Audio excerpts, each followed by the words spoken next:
In this episode of OG55, we have yet another member-picked topic here on the channel. If you are an OG55 member, we put out a call to action basically periodically, maybe like once a month, where we want to hear what the members want us to make content on. So if a member posts a topic, we dedicate an entire video to that topic. Well, today is Jesse Adventure's topic. We're talking about entertainment at the Disneyland Resort, a great member pick topic from our friend Jesse Adventure. Up next on OG55.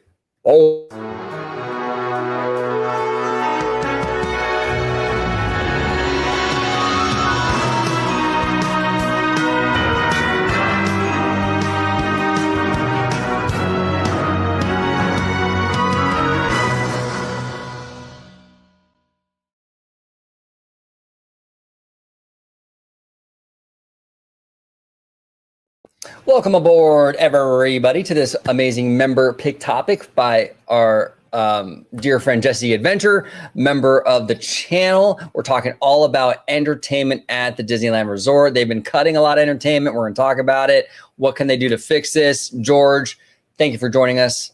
You let everybody at home know where they can find you on social media. Absolutely. You can find me on X, formerly known as Twitter, at Disney George. You could also find me on Instagram, Threads, and Blue Sky under the Disney Italiano. And of course, you can find me right here on my home base on Orange Grove 55 with Citrus Corner with all that sweet, juicy, but sometimes sticky Disney news and info. And also check out my new YouTube channel, Citrico Central, sister channel to Orange Grove 55. There it is. There he is. All right, here we go. This is from friend of the channel and member of OG55, Jesse Adventure. Lack of entertainment offerings at the Disneyland Resort. There's no current show at the Fantasyland Theater and at the Hyperion Theater. What shows would you like to see in them? My idea for DCA is to do an Incredible Hulk show. They can use the same technology like they did with King Kong, the musical. You should definitely check it out on YouTube, and I definitely will. I would also just be happy if they would just bring back Rogers the musical. Okay, there's a possibility the 1,984 seat Hyperion Theater could be going away to make way for Avatar. If they kept the theater, what would you want? How would you make it look better? Okay, I'm actually going to start from the bottom and work my way up. Hyperion, I got a lot of thoughts on this theater. I was actually really upset when they announced DCA 2.0 in 2007. I was so excited. We got concept art of them actually giving this theater like a real facade. It looked like a real theater, and they were going to enclose the lobby, and it was going to be indoors. It's not going to be in this backlotty stuff, you know? Well, we had the Great Recession. I think it was like in 2008, and I think that whole part of it got cut, okay? So we were stuck with what we have now. I think the Hyperion Theater is no joke like the most unsightly eyesore in DCA right at this point right now. Okay. It's hideous. I think the blue sky painted backdrop, it just looks very tacky, obviously very fake, never appealed to me.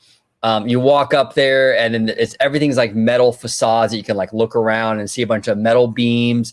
It's hideous. So the easiest way to fix this theater is to enclose it and give it a proper facade. Okay. Now, we've seen Disney do this with Buena Vista Street on a smaller scale.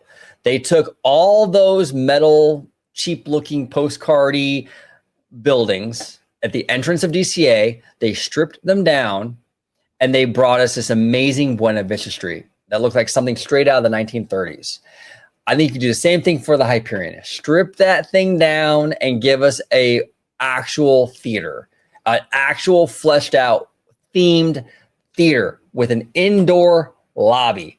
I think if you did that, you fix the aesthetics of it, and maybe even add some bathrooms in the Hyperion. I mean, that's a thought too. I mean, right? So that's kind of what I would do, fix the aesthetics. In terms of what show would go in there, I like your idea of an Incredible Hulk attraction or show. I think that anything Marvel to go in there is a smart idea, because it's kind of like it's that perfect segue between Hollywood and Avengers Campus. So if it's going to stay Hollywood land, put a lot of Marvel shows in there because it kind of segues you perfectly into the Marvel land. So I would love an Incredible Hulk show. Rogers the Musical would be cool to bring back. A cool stunt show would be awesome to do. You can do X-Men in there, maybe, something like that.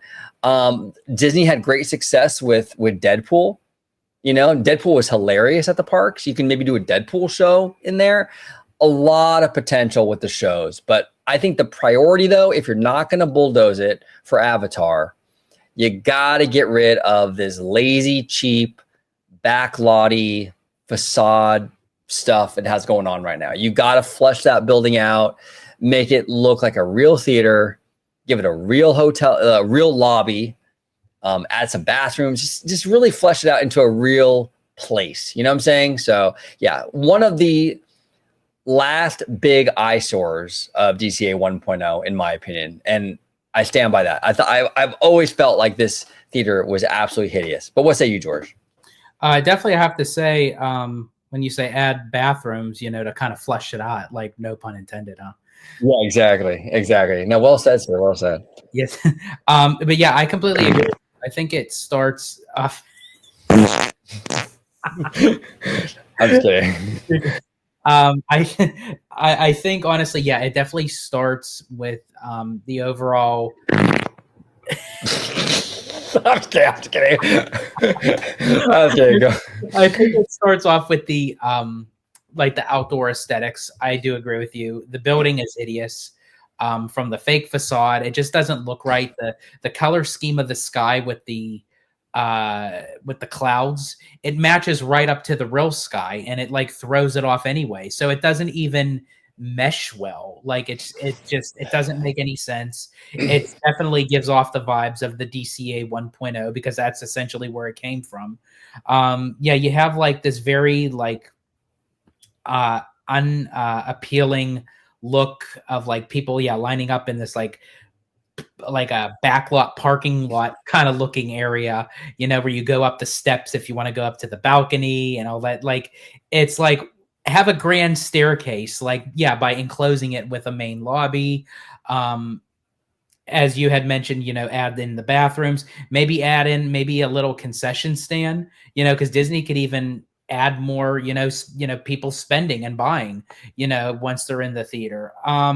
If they were to keep the theater. Now, the only way that they would is, they would have to do something Marvel related, because I don't really think Disney would have, if by any chance that Pandora is going into the backlot area that's to the left of the theater, if you're walking straight down Hollywoodland, I seriously doubt Disney would put in just like a regular Disney animated IP that's in between Pandora and Avengers Campus. It would be kind of sticking out like a sore thumb. Not saying that they can't, but it just wouldn't even fit in with the already weird, bizarre transitioning that it would be doing already. So if they did keep the theater, do all the things that you suggested, have to do something with Marvel.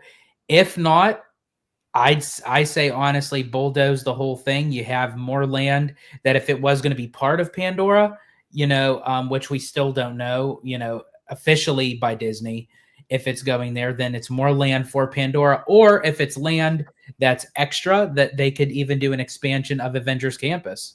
Yeah. Well, another option, another kind of cool idea that I think would be kind of neat, if let's just say, these are hypothetical. We're just kind of getting the creative juices flowing here. Let's just say they turn Hollywoodland into Zootopia.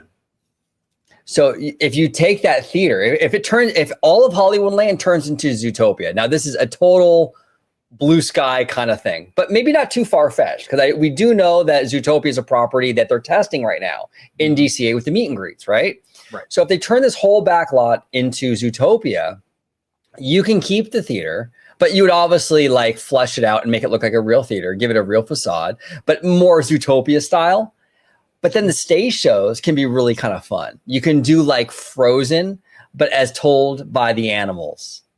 Like, oh, okay. Right. So you could have like the animals doing a Frozen stage show, or the animals doing Hercules or whatever. And that would be really, really fun to have like a Zootopia ties sort of Broadway show of these Disney classics. Really, really fun. Now, again, this is total blue sky because we don't even know if Zootopia is going to be in DCA or not. But if it was, and it was replacing Hollywoodland, that's a way you can keep the theater, and it would make sense in that environment. You know what I'm saying?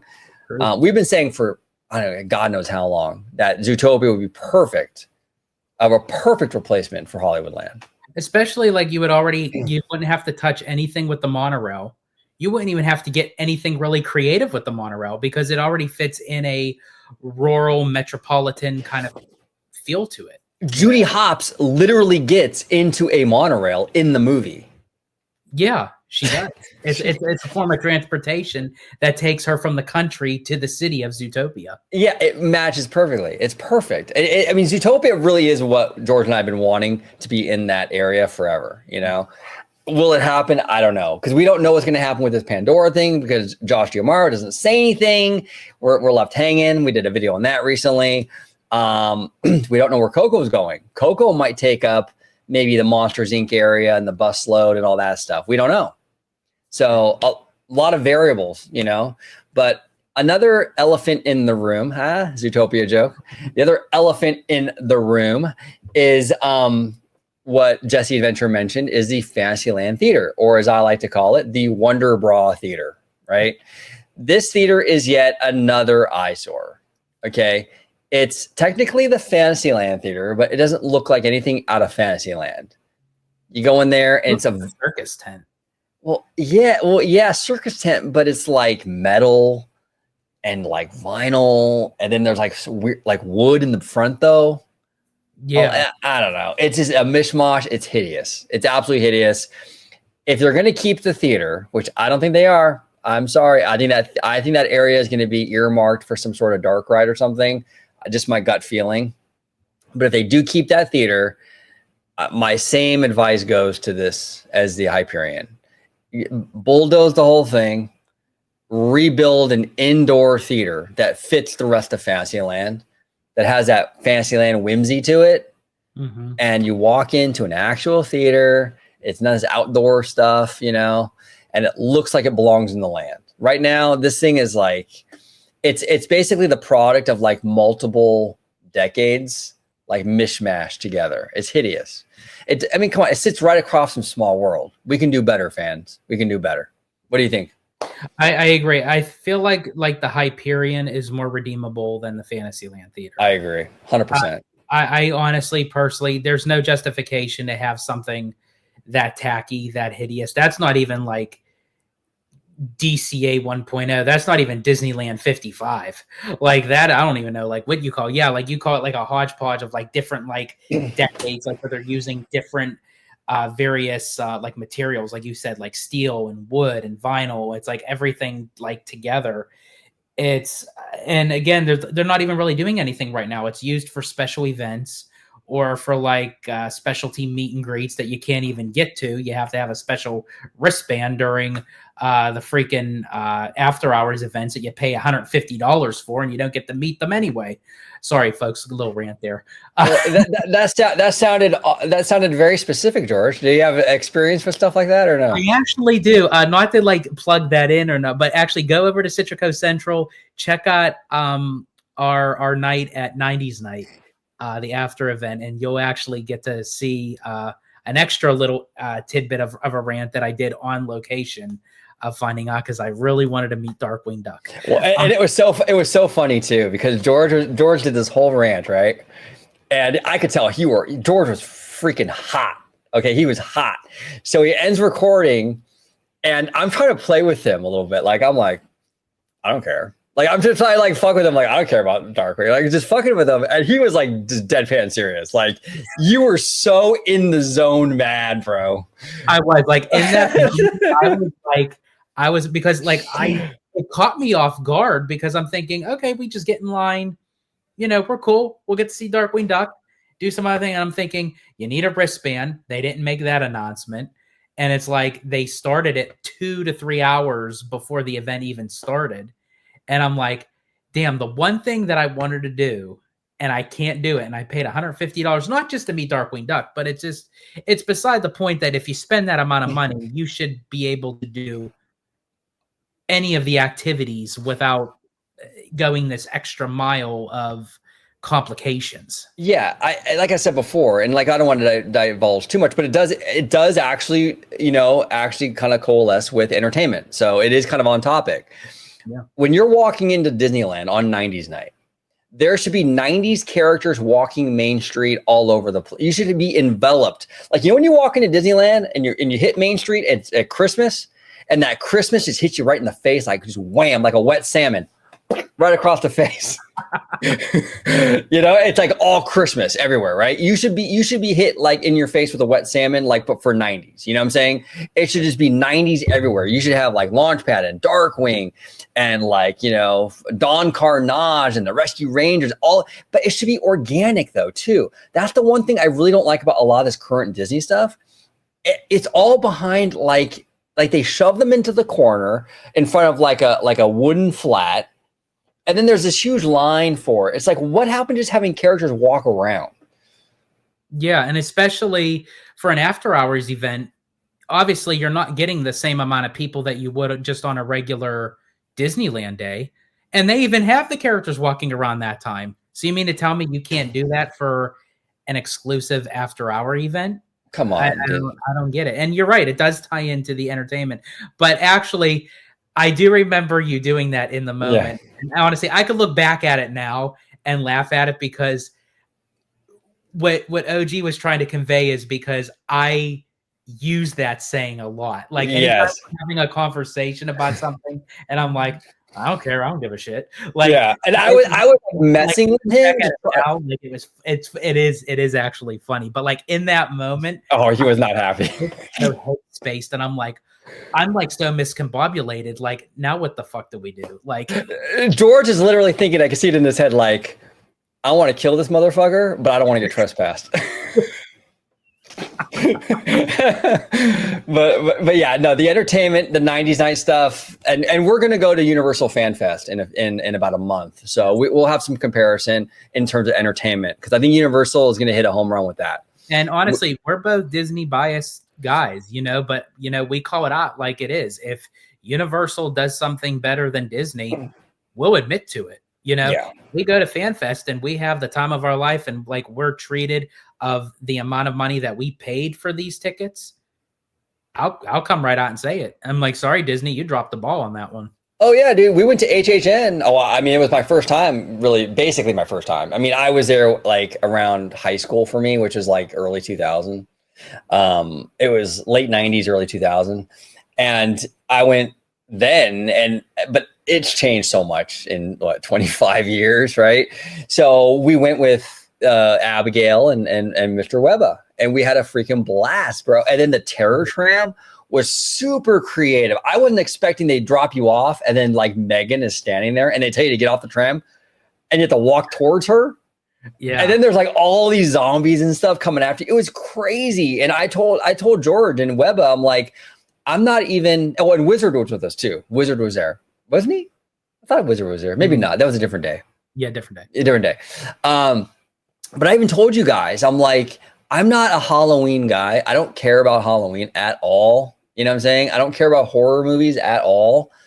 And this event, this HHN, blew my mind. And I became a believer. I'm like, I'm coming back next year. I love this, So Disney needs to step it up. That's why I've been really tough on them with like 90s night and stuff like that, because I've seen Universal now, what they do and what I think they're going to do with FanFest. And I think they need to step it up with some of these events. So we'll see. But yeah, Fantasyland Theater, Jesse, I think needs a lot of work. If they're not going to improve the aesthetic of the theater and make it a more serious location for entertainment, then get rid of it. You know what I'm saying? If you're not going to, that's the same thing with the Hyperion. If you're not going to invest in these areas, it's better to get rid of it and put something in there that's worthy, like a Tangled dark ride or something like that. It's just bad show at this point. It's really bad show, So, but to be fair though, that theater has struggled for a long time. It never looked right. Like even back in like Videopolis days. I mean, when they would have like the Dick Tracy stuff and all that. I'm dating myself big time, but kids are like, Dick Tracy. What? Yeah, a long time ago. But like it always looked out of place to me. It like near Small World and all that. It needs some love. for sure. So we'll see. Will it get it? I don't know. I personally think it's not long on this earth. Yeah, I agree. I think honestly, as I said, bulldoze it, flatten it out, put in a nice immersive Fantasyland dark ride, to tie in with the overall theme of what Disneyland's Fantasyland is. You mentioned Tangled. I would love to see Beauty and the Beast. Oh yeah, that would be phenomenal. The one Disney animated film that I really truly feel like that was the only one that was that got the respect, so to speak, to get the nomination for an Academy Award, but the disrespect to lose to Silence of the Lambs, that's a whole nother topic, folks. We'll probably do an Orange Nerd on that one. Yeah, I was hot. I was just a kid when that happened, and I still remember it. I still remember that. I was so mad because, like I said many times on the channel, like my love for Disney did not start with the theme parks. It just didn't. I went to the theme parks when I was a kid, since I was like little, like 3 or 4 years old, But my real love for Disney, like, was the animation, like that Renaissance era, the Glen Keanes, the Andres Dejas, that Renaissance era, that Little Mermaid, Beauty and the Beast, Aladdin, Lion King, and it was just win after win after win, and the music, it inspired me, and it was like, wow, I love this stuff, and it got me into Disney in a big way, It really, really did. It's pretty awesome stuff. But any final thoughts, George, before we get out of here? Jesse Adventure, thank you for the question. Always, nice beefy topic we got to talk about. And I hope that Disney just kind of does a home run with all this decision making. Whether, if you're going to keep the Hyperion, do something with it. If you're going to get rid of it, make sure it counts. The same thing goes with the Fantasyland Theater. Bring back more entertainment, do the right kind of entertainment. Again, Universal is kind of showing up with Disney with its special, like, after hour events. We know Disney is capable of being creative in that way. It's just the fact of they need to get back to doing so. Yeah. Overall, as I said, Jesse, great question. Yeah, thank you, Jesse. Thank you so much for the great topic, great question, and for being a member. If you want to submit a topic for an entire video, go into the community tab, and you have to scroll down a little bit. I might make a new one so it's up on top, but just scroll down a little bit, and basically just post on there. If you're a member, just say it's only members can see it, by the way. So you have to be a member to even see the post, but go in there, post your topic. And we George and I promise every single member topic will be made into a video. There are a few still left in there. We got one from Lucas Kim. We got one from Abigail, George's fiance. So Matthew Murr, we didn't forget about y'all. But those videos, because they've been on the channel before, we're planning to do those videos with them. We got another video, our topic suggested by our dear friend Jay Brad, and we're gonna do that one very soon. So we've been very busy lately, so we do apologize. We haven't been able to knock these out as fast as we want to, but they are coming, and we're gonna get every single one of them. But if you want yours to be made into a video, just become a member and post your topic, and we promise you it will be an entire video. George, where can everybody find you on social media, sir? Absolutely. You can find me on X, formerly known as Twitter, at Disney George. You can also find me on Instagram, Threads, and Blue Sky under the Disney Italiano. And of course, you can find me right here on my home base on Orange Grove 55 with Citrus Corner, with all that sweet, juicy, but sometimes sticky Disney news and info. And also check out my new YouTube channel, Citrico Central, sister channel to Orange Grove 55. And as I said, you could definitely check out the 90s Night Review. Abby and I have done both nights at 90s Night, one with our the OG55 crew, with this guy right next to me, and Mr. Webba and his lovely wife Larissa, our good friend Mindy, and then also Abby and I did our second dose of 90s Night, just the two of us for the second event. So if you definitely want to see my rant and get the little in-depth of like what went on there, definitely check it out on Citrico Central. There we go. Again, Jesse Adventure, thank you for submitting your great topic. If you're a member, get on that community tab and post your topic. We will make an entire video on it. Thank you so much for watching this episode of OG55. And until the next time, Queen, take it away. Thank you for watching OG55. If you aren't already, consider becoming a member today.